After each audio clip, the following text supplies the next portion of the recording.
Hello and welcome back to another video. This is Web Union and I'll be doing an in-depth analysis of the whole front line from the Zaporizhzhia front to the Liman area. So starting out in the south where the Ukrainians have launched their offensive. Here we have a different perspective than the rest of the front line. So we'll have to add this to the southern front, which goes from Velika Novosilka to Ramevsky Lech area and all the way down to Kamyansky here in the west. And then what we actually see is that the Ukrainian forces here, anything south of Novodanilivka, the fields of the north of Robotyne, and Robotyne itself is hardly any defenses in this area. It's very easy for Russians to just counterattack and regain positions that the Ukrainians have captured because there's not really any sort of fortifications in the area that the Ukrainians have other than the ones that have occupied by the Russian forces. And the Russian forces have those mapped out. It's difficult for the Ukrainians to build new ones due to the weather conditions. Therefore, what we see is that the Ukrainian forces are in a very vulnerable position here south of Novodanilivka. As for the Ramevsky Lech area and the area here between Velika Novosilka and Vuhledar, this is a different area than the central parts here by Zaporizhzhia, Avdiivka, and so on. So starting out in this area, we can see that there's a lot of road connections, highways, and so on that goes in between the areas by the front line, where we have the three areas that are important for the connections between these highways. We have Tokmak, we have Avdiivka, and we have Vuhledar. So these three will be the targets for any possible Russian offensive in the area, would be Avdiivka and Vuhledar. The reason for this is that they connect the eastern parts with the western parts. Avdiivka is the central part, the most important one. Vuhledar is also important because it ends the rail connection here to the east. It also has the connections with the highways here in the east. So with this we see, okay, any attempts of the Russian forces in the Zaporizhzhia front will be focused around Avdiivka and Vuhledar. We also have the Kamyansky area, and this is an important village because it is split in two, and the reason for that is that we have this river line that goes through the central parts all the way down to Lobkove. So with the Ukrainian forces holding these positions here to the west of Lobkove, this is also vulnerable positions because they captured it from the Russian forces, leaving them with the only fortifications available, the ones the Russians had. And other than that, there is the river line to the back of them, so they are very vulnerable in this position. The Russians can attack from Serbianki and upwards, and then suddenly the Ukrainian forces here are cut off. They have to cross the river, or they'll have to fight through to Lobkove. So anyways, in any regards, it's difficult for the Russian forces to cross the river line here. So what we'll likely see is an operation to take these 5 villages, similar to what we saw prior to the Ukrainian offensive. So what we'll see is that the Russian forces will try to move along the roads, the highway, or they will move through the fields. The fields are likely heavily mined, similar to how the Ukrainians had to go through heavy minefields to go south. The Russians would have to go through heavy minefields to go north. So you'll likely see some sort of anti-mining operation by the Russian forces, but more on that in my in-depth analysis. The general assumption here is that the Ukrainians have fortifications along the highway and minefields beneath it. There's the river line here, so this is the sort of defensive line west of Avdiivka. Avdiivka itself has a set of fortifications, heavy fortifications connected with Novodanilivka, Malitorkmachka, and so on. And then we have this road here. This area here between Avdiivka and Vuhledar is a large field with a lot of mines here as well. Any large field area will have a lot of mines. That is the nature of this type of warfare. And then we have this village chain along the highway, which will likely be the Ukrainian army positions. So anywhere between Vuhledar and Avdiivka will be heavily fortified and large minefields beneath them. So anywhere the Russian forces will have to try to advance in this direction will be similar to the Ukrainian offensive, where they have to go through large minefields before reaching heavily fortified areas. However, the issue the Ukrainians are facing is that they only have one line of defense, really. They have the heavy fortifications by Avdiivka itself, and then the connection between Vuhledar all the way down to Kamyansky. This is all one defensive line, and beyond this, there's not really any fortifications of any sort. It's likely going to be minefields and so on, but not really any sort of severe level of fortification. So if the Russian forces break through this initial line, they will essentially have a free pass all the way down to Zaporizhzhia city. So that is the weakness of the Ukrainian defenses here in the south. That is that they only have one line of defense, really. Moving on to the Remersky Ledge area, this area is completely different to the Zaporizhzhia front because there's no highways here.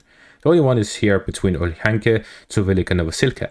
So this road here between Velika Novosilka and Vuhledar here to the south, this area here are the two most important villages in this section of the front line because they're heavily fortified and they connect with each other here to the south. The Russian forces don't really care that much about this section because in the end supplies will be very difficult to reach to this area, especially since the front line is located exactly at the middle between the two highways. With this, both sides have difficulties reaching with supplies to the front line. That was the biggest weakness of both sides during the Ukrainian offensive, is the lack of supplies. However, if the Russian forces want to advance here from the Marinka direction, they will need to capture Vuhledar and Velika Novosilka. This is why we have seen no great efforts by the Russian forces to actually capture Marinka, despite them achieving that. Finally, after almost 10 years of fighting in the city, the Russian forces managed to capture Marinka. However, they haven't really advanced past it, and they're still sitting there. The reason for this is if they start attacking and advance, and then manage to reach this whole area, they would have a bulge. The Ukrainian forces could counterattack from Pervomaisk, they could counterattack from Vuhledar, and they would be in a very vulnerable position because the Ukrainian forces could just close their flanks.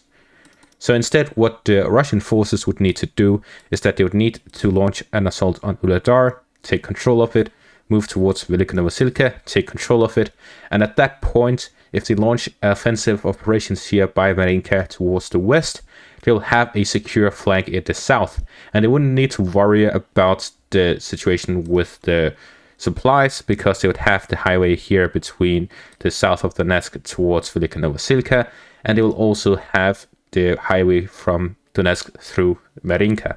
So they would have two supply lines that are connected here by Velika Novosilka. So a prerequisite for the Russian forces to launch offensive operations here to the south of Donetsk is them capturing Vuhledar and Velika Novosilka. This is why they launched operations towards Vuhledar. It's not because that it is a heavily fortified area that they just need to go around. They can't due to the lack of supplies in the area. The objective should be to capture Vuhledar, but how can they do so? The most logical answer is, based on what we've seen how the Russians fight, is that they will completely continue bombardments of the city until nothing remains, after which they will just storm the ruins, similar to what they've done in Marinka.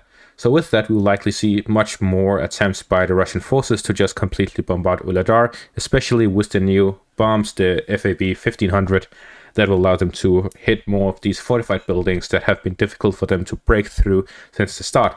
The difference between Marinka and Vuhledar is Marinka is much larger, but the fortifications there are much more spread out. As such, Vuhledar is much smaller, and as such, the fortifications are very heavy, and the buildings would be very difficult to blow up with, for example, the FAB 500s, which have completely demolished Marinka, but Vuhledar has sustained these attacks. But with the FAB 1500, the FAB 2500, and the FAB 5000, once they come out, they'll be able to completely level Vuhledar to the ground, and that is likely what we will see once the Russian forces finish researching it. That is the advantages of having a significant air defense as the Ukrainians have. The level of air defense systems is enough for them to hold back the Russian air force from reaching within like 50 kilometers of the front line. So they launch these FAB bombs that are glide bombs. They launch them from within Russian territory. They fly 50 or 100 kilometers before reaching the front line and hitting their positions.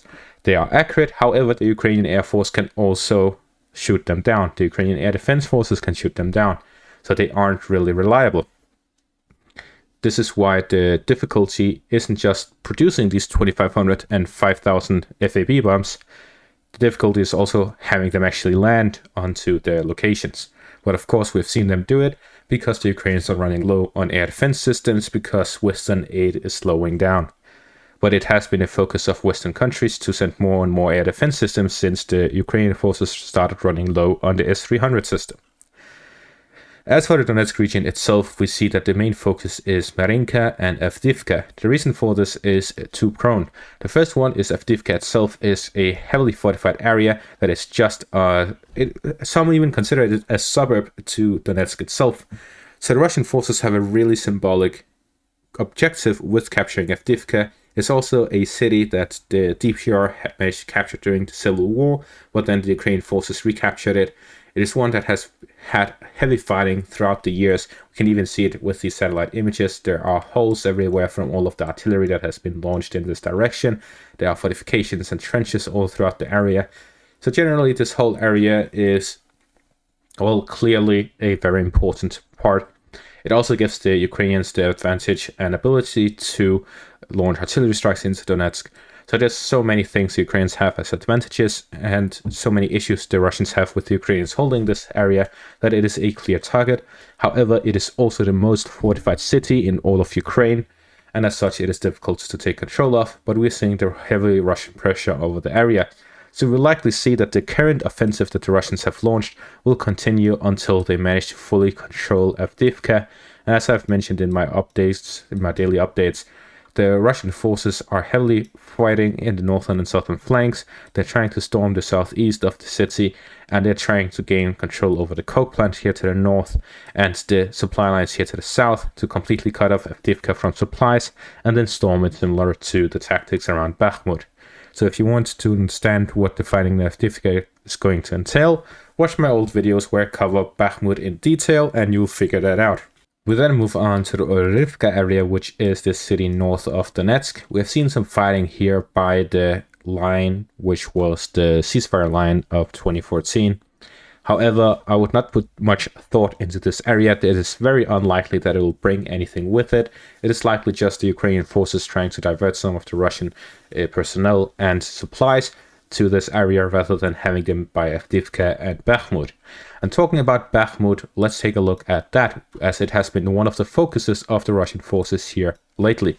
So we have the southern flank, the northern flank, and the western operation and the northern operation of Bakhmut. We can combine Bakhmut and Siversk as one front. The reason for this is that we have the same units fighting in this whole area. This is one army group. And this army group is a combination of Russian forces, DPR forces, LPR forces, and Wagner forces, former Wagner forces.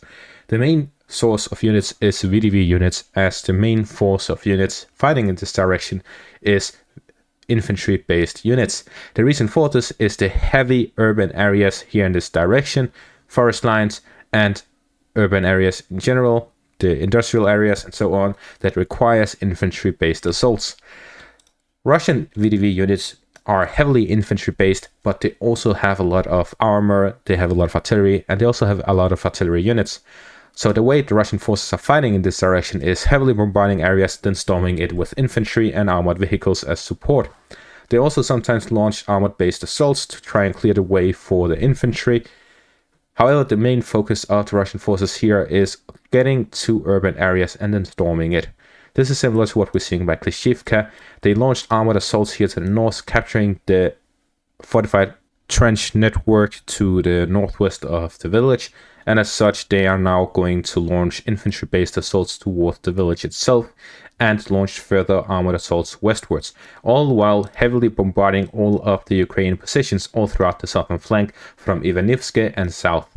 This is to try and keep the Ukrainian forces at the positions, bog them down with heavy artillery fire as they try to make their maneuvers in the north of Klishivka. This is to cut off the southern parts of the flank of Bakhmut, and as such they want to cut off Ukrainian forces. They want to recapture all of the Ukrainian gains all throughout their offensive, as well as try to gain favorable positions ahead of a future assault across the canal line. But what their focus is right now is clearly to get a front line by the canal to try and get a favorable flank in this direction. The reason for this is that the Russian forces will likely look to gain control over the Siversk area, and to launch attacks towards the Siversk area they would be vulnerable to Ukrainian attacks on the flank here to the west of Bakhmut. To avoid that, they will need to set up a front line by the canal that goes through here to the west of Ivanivske, west of Bakhmut, and then launch assaults towards Siversk.